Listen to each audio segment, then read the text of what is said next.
بسم الله السلام عليكم ولا ليال صاحب بيال سو dhawaada mar kale xirfadaha uu qofka bini aadamka ah horumar ku gaaro waxa isugu jira laba nooc waxa la yiraahdaa hard skills waa xirfado adag nooc kalena waxa la yiraahdaa soft skills waa kuwa fudud noocan adag ee hard skills waxa weeyaan xirfadaha kala duwan ee goobaha waxbarashada lagu dhigo sida iskuulada jaamacadaha goobaha ama macaahidda farsamada gacanta qaar kamid ah takhassaad kala duwan ee xirfadaha ku dhisan ee jaamacadaha lagu dhigo ayaan janalkan ku soo bandhigay horay kuwaas waqti iyo juhdi ay u baahan yihiin hard skills nooca labaad waa soft skills waa kuwa jilicsan soft skills ma jiraan goob waxbarasho oo lagu dhigo waa laga yaabaa in tababar yar aad meelaha ka arag ku qaadato ama aad ka aragto sidoo kalena waa laga yaabaa in dad online ka hadlay aad ku aragto laakiin inta badan waxa lagu kasbadaa inta nooshahay khibradda iyo garaadka qofka uu kordhay bini aadamka ah ayaa lagu kasbadaa amaba waxa ayaa lagu kasbadaa oo dad badan oo wax ka qoray ayaa jiro marka aan maanta waxaan doonayaa inaan soo bandhigo soft skills kaas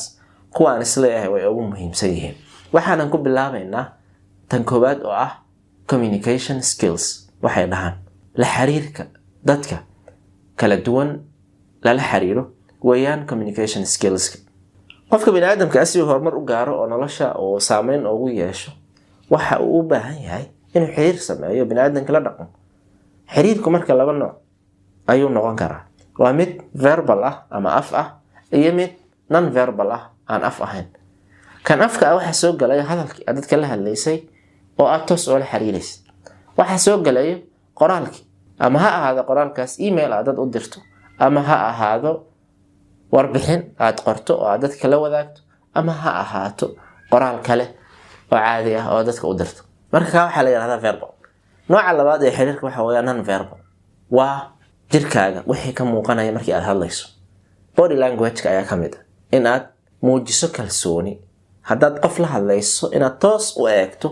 aadan hoos fiirinin oo aysan kalsooni darro ka muuqanin weeyaan labada marka nooca communication-ka labada waa inaad iska hormariso qoraalka oo kale waxaad u baahan tahay dad badan oo waxaan arkaa dhab ahaantii qoraalkooda aan la akhrin karin dad ba emailka igala soo xiriiro Facebook igala soo xiriiro YouTube-ka naftiisa commentiyo ku soo qoro dadka ayaga marka qaar qoraalkooda waxaad ku qasbantahay inaad dhowr mar akhriso si aad u fahanto qofku wuxuu ku weydiina ma fahmay kadib sababtoo ah luqaddu adeegsanay ayaa aad u hooseyso marka walaalayaal haddii aad communication skills fiican qofka bini aadamka ah casriga waxa u baahan yahay qoraalka inuu iska dhiso Soomaali buu noqon karaa English buu noqon karaa Carabi buu noqon karaa qoraalka waa waxyaabaha ugu muhiimsan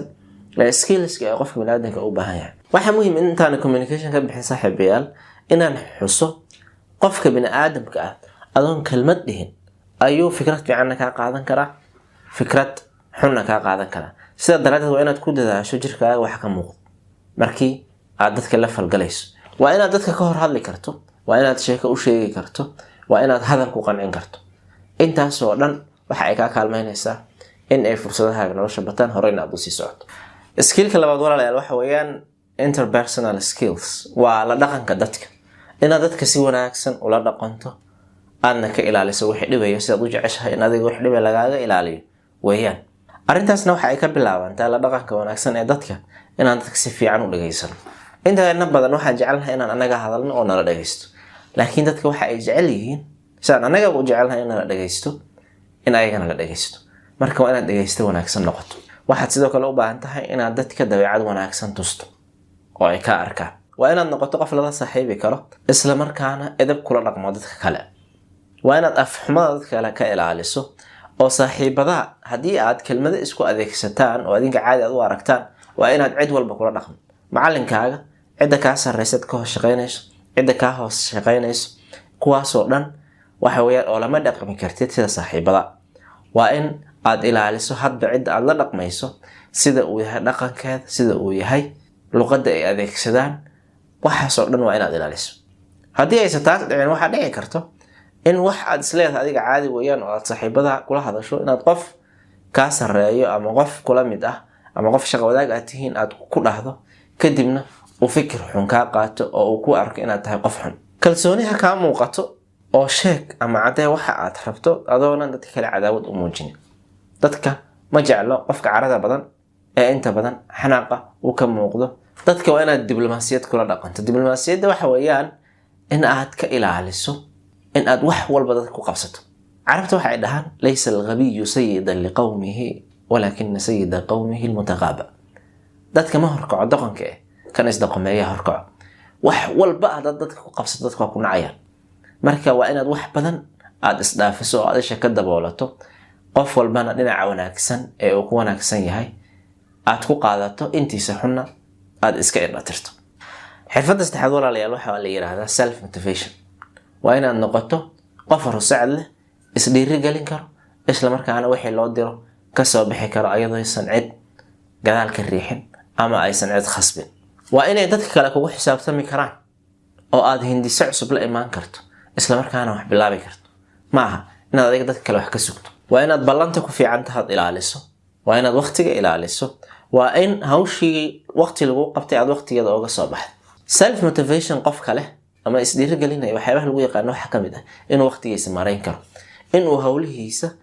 kala qaabeyn karo oo uu midba waqti u qorsheyn karo, waqtigiisana si fiican u maareyn karo si uusan u imaanin inuu cudurdaar u bixiyo hadii hawshii uu ka soo bixi waayo.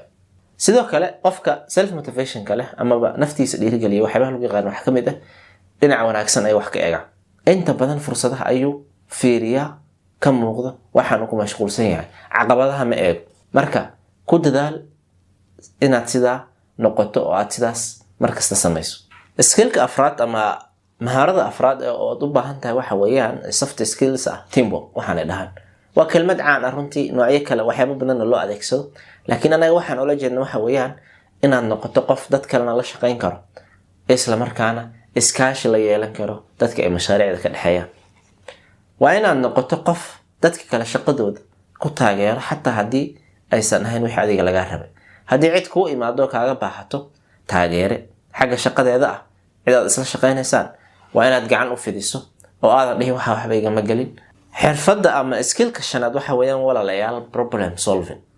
nolosha markii aad hawlo kala duwan iyo dad kala duwan aad la kulmayso aadna ka shaqeynayso aadna la dhaqmayso mashaakil ayaa kusoo wajahay. mashaakilka ayaga ah waa inaad si degan xalintooda u wajahdo. mushkiladda ku qabsato waa inaad xal u heli karto, waa inaad si sax ah u fikiri karto, waa inaad sababayn karto mushkiladan meeshay ka timid, waa inaad la imaado waxay dhahaan critical thinking oo ah in wixii lagu keeno aadan iska qaadanin aad waxna ka qaadato waxna iska reebi karto.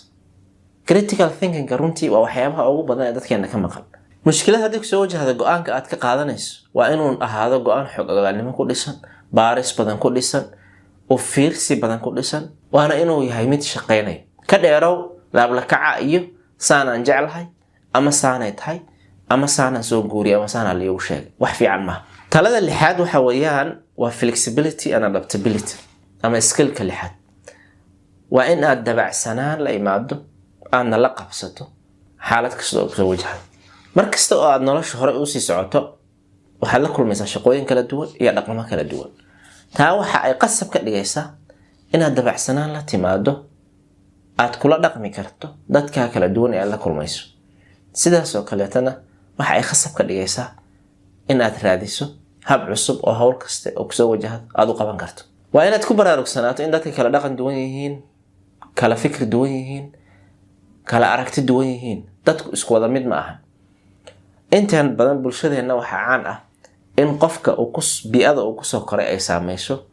maadaama dad qoys oo qabiil aynu nahayna qofka ilmaha lagu ababiyo in reeraha kale wax laga sheego. marka waxaad arkaysaa dhalinyaro arinta ayadaha soo guurinayo wixii lagu soo ababiyo bulshada ay ku dhex koreen ay ku soo ababisay dadka la soo dhaxgalay oo dadka wax ka sheegaya reeraha ay yihiin. taas ma fiicno. skillka toddobaad walaalayaal waxa weeyaan conflict management. waxay dhahaan inaad maareyn karto haddii isfahan waa qof kale oo idin dhex maro. dadka waxa ay jecel yihiin qofka aan mashaakilka abuurin ee mashaakilka xalliyo.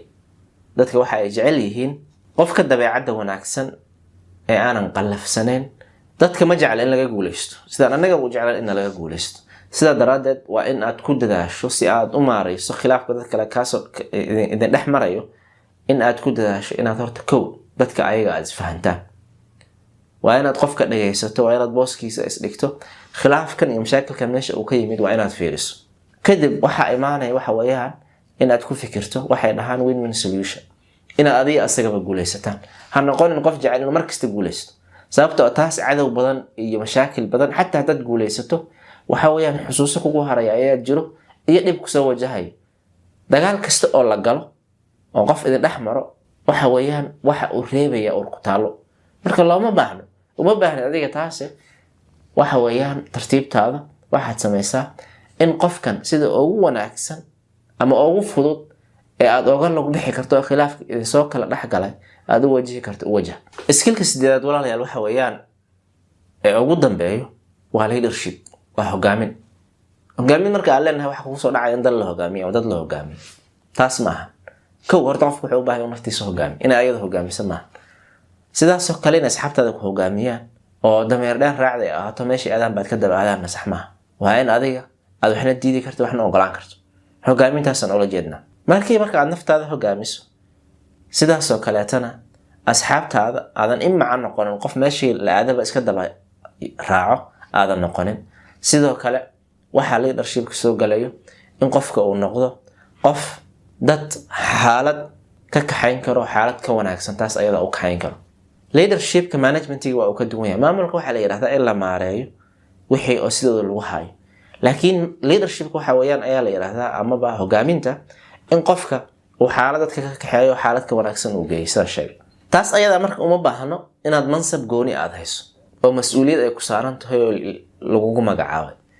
ee dadka aad ku dhaxnooshahay haday asxaab ahaan lahayd haday ehel ahaan lahayd haday community mujtamac ama bulsho aad ku dhaxnooshahay ahaan lahayd mashaakilka haysto inaad hal abuur la imaado oo wixii aad ka xalin karto aad ka xalisa weeyaan haday ahaan lahayd hadal iyo wax sheegis haday ahaan lahayd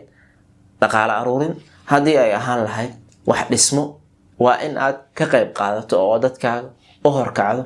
in sida maanta ay si ka wanaagsan ay u noolaadaan community-da ama bulshadeena yaryar ee meelaha degan degmooyinka tuulooyinka magaalooyinka haddii qof walbaba inta uu dhex joogo uu isku dayo wax wanaagsan ka shaqeeyo bulshada iyo mujtamaca waa uu hagaagi lahaa runtii waana taas mid ay dadka kale dheer yihiin cida aad marka wanaag u horkacayso oo aad xaalad wanaagsan u horkacayso waa inaad la falgasho oo aad la xiriirto oo aad ayaga ka dhex shaqeyso in uu wada ogol iyo heshiis uu dhex maro oo ay wax wanaagsan ka wada shaqeeyaan intaas ayaan kusoo gabagabeynaya walaalayaal maantay skillskas ama xirfadaha softiga ah ee jilicsan ee qofka bini'aadamka uu baahan yahay muuqaalkan intaas ku eg yahay adiga bal kuwaasay midkay ku soo jiidatay hoos noogu qor sababta ay ku soo jiidatay ama aad muhiimka ugu aragto ama aad ugu baahan tahay sidaas oo kale tan wixii talo iyo sixitaan iyo dhiirigelin ah naga ilaawina aad baan idin salaamay aad baan mahadsantahay. Assalaamu calaykum waraxmatullaahi wabarakaatuh.